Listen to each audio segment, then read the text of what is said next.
there everyone, welcome to Creative Coloring with Erum. Have you ever wished you could tweak the shade of any cardstock to match your vision perfectly? Well, stick around because I will show you how to do just that and how I create my gorgeous dark dramatic backgrounds. While we are at it, I will also show you 2 different ways to apply color to images using alcohol markers. I also have 2 different looks featuring the wood breastplate that I can't wait to share with you.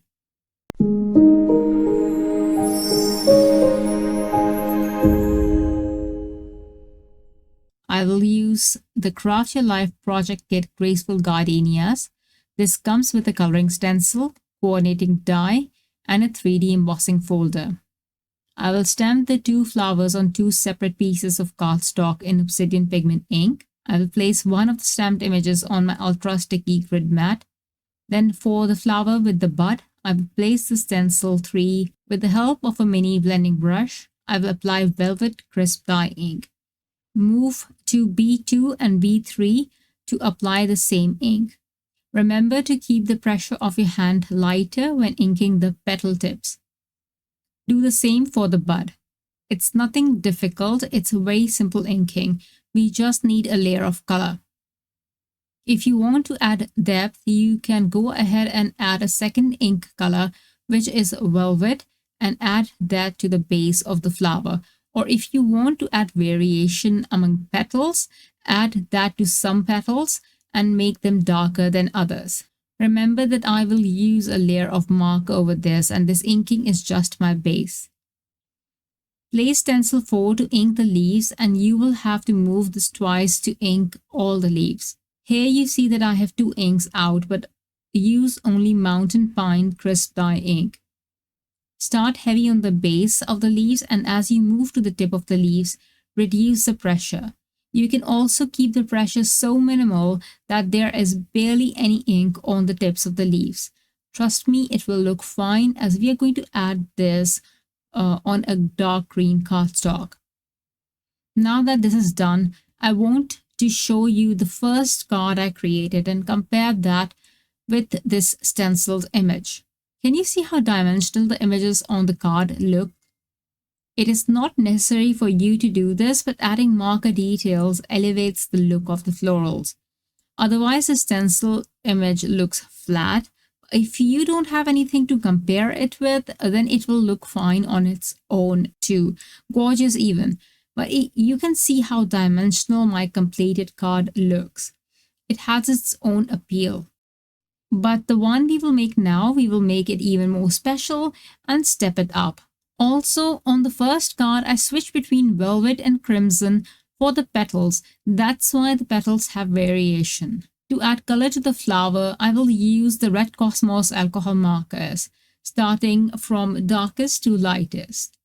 First, I will add grapevine to the base of the petals, especially if they are curling or have a curve. Next, I will use ruby red to extend the darker pigment. The second marker pigment, the mid-tone ruby red, is what I will add most of. Next, I will use coral berry just to soften the flicks of the previous marker. Also remember, you don't have to overwork or overblend, as we already have an ink color on the base. This is why I absolutely love coloring over stenciled images.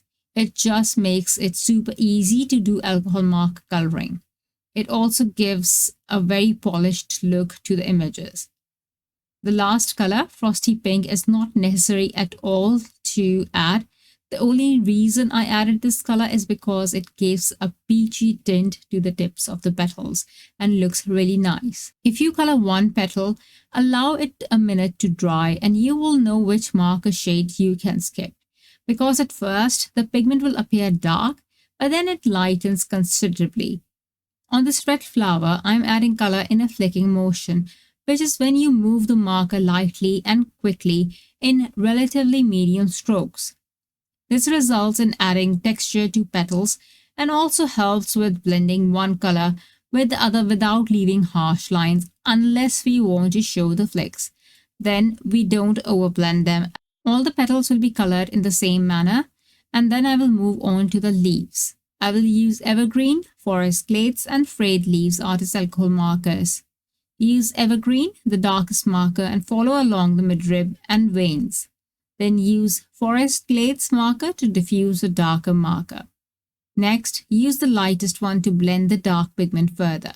Wait for this to dry and it will look incredible because of the different shades of inking at the base. Super simple to add details to the leaves as well. I will work on all the leaves similarly. Then I will use the coordinating die to cut the image, and because this will go on a green cardstock, I will color the outline later.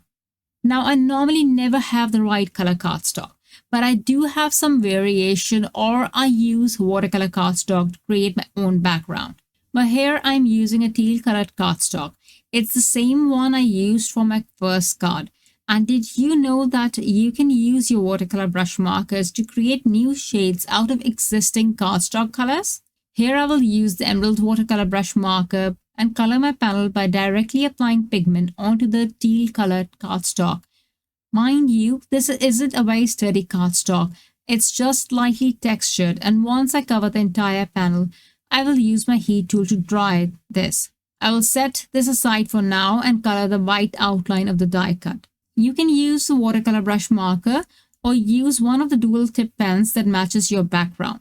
We have so many colors available in the dual tip pens that you will definitely find a shade among them. I found Evergreen pen which matched perfectly and covered the entire white area. Normally I just fussy cut it, but this tip is for those who don't like to fussy cut or have arthritis or any issues that might hold them back from fussy cutting. On to the next step. I have wood pressed plate here with me and I will apply embossing ink onto the plate directly. I'm going to apply a bit of tape behind the panel and stick it to the plate we place on the better press since I can't tape this down. And then run this through the machine off camera. Okay, so reveal time. Can you see how beautiful this looks? If your cardstock isn't as thick as the cotton cardstock that Spellbinders suggest, use a shim. I used the sheet that the coordinating die was stuck on and used that as a shim because my cardstock isn't thick as well. I will leave this as is. I only needed the texture to show and appear dark. You can even sprinkle some embossing powder over it, but I will let this one remain clean. Next, I heat emboss a sentiment and antique gold embossing powder on the same teal colored cardstock, and I will use the emerald watercolor brush marker to color the tab. I will then just adhere the flower image with instant dimension foam tape and tuck the sentiment. I also added a bit of string and of course some gem sparkles. I love the wood press blade and the subtle texture, which was enhanced due to adding embossing ink. Now on to the next card. I will use Rubelite Crisp dye ink to color the base layer of the second flower. Similarly, I will apply more pressure on the base of the petals while inking and less as I move towards the tip. I won't show the entire inking process. It's a simple coloring stencil and this one is so easy to use. For the leaves, I will use Forest Fern Fresh Dye ink. I love the color of this. It is just so beautiful. Again, darker on the base and lighter on the tips of the leaves. Now to add the marker details, this time I will show you a different coloring technique, and this is for those who don't like the flicking technique or have trouble moving their hands in a flicking motion.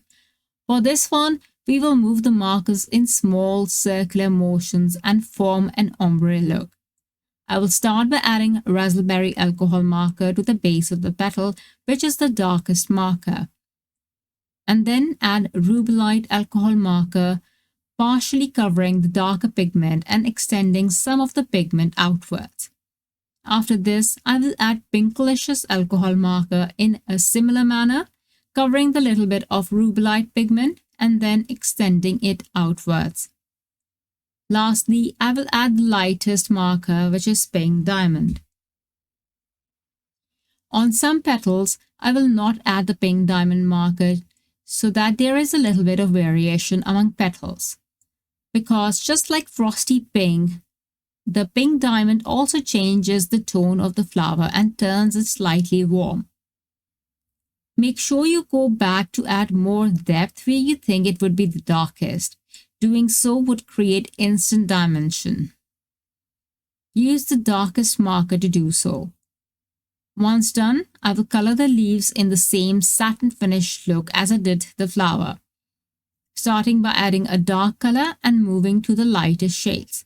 You don't even need to add shading to the leaves here because this looks perfect as is. Now I will use the same teal cardstock, but this time around I will use Lagoon watercolor brush marker instead of emerald. If you are not using a pressed plate during this time, you can create random patterns with the way you add pigment with the watercolor brush marker.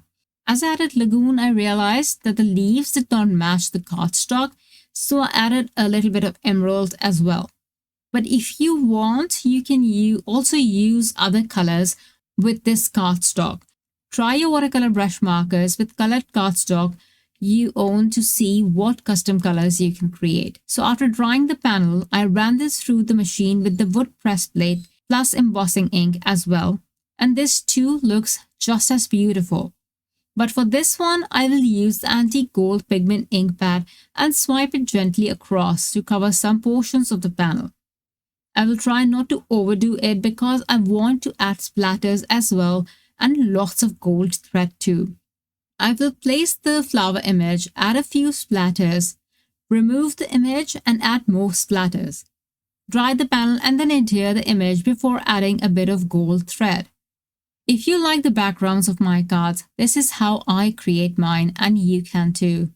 At Altenew, we are embracing the spirit of love by sharing inspiration centered around love themes. Today, I have chosen to focus on communal love. In addition to my role on the Altenew design team, I am also the coordinator for the Altenew Educator Certification Program, ACP. Therefore, the cards are dedicated to the ACP participants and our talented certified educators. To let them know they are so appreciated, they are super talented, and to wish them the absolute best in their journey ahead. I hope you liked the cards that I created and enjoyed the tutorial. Thanks so much for watching. Bye. Hello there! Did that video just spark your creativity? And do you want more project ideas and inspiration videos too? Well, if you do, please make sure that you subscribe to the Altenew YouTube channel. Also, make sure that you do click that notification bell so you don't miss a video. Thanks so much for watching. Bye bye!